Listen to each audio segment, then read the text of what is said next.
10 investigates, taking action and getting you answers tonight. An East Columbus woman says a troublesome tree on a neighbor's property has left her in a dangerous situation. And after months of calling for help and not getting any answers, she called 10 investigates. Rochelle Aline explains what happened next.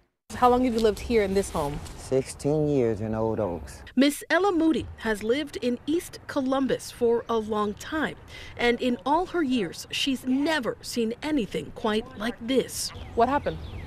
The neighbor's tree, it didn't die, it didn't fall, it laid open like a flower, a trunk laid open. But unlike a flower in bloom, the result has been anything but beautiful. It has collided with the power line coming across the alley through my yard to service that empty house. The house next door is currently vacant, and Miss Ella told us she doesn't know who owns it.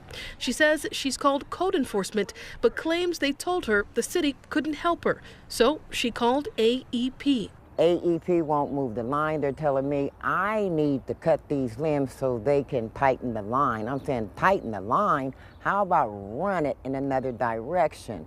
They said they need the owner's permission. I said safety should trump preference. And that answer left her in limbo. I'm trapped in the middle. That's why I called you, Rochelle. 10 investigates emailed AEP as well. The next morning, they emailed back saying they sent out a crew to clear some of those tree limbs, which was confirmed by these pictures Miss Ella sent us. But they went on to say that maintaining the line is the responsibility of the customer. And since last week, we've been making calls to track down the property owner next door. We confirm that the property next door is owned by a group called Homeport. A spokesperson for that group contacted me this afternoon to tell me they believe that tree is at least partially on Miss Ella's property.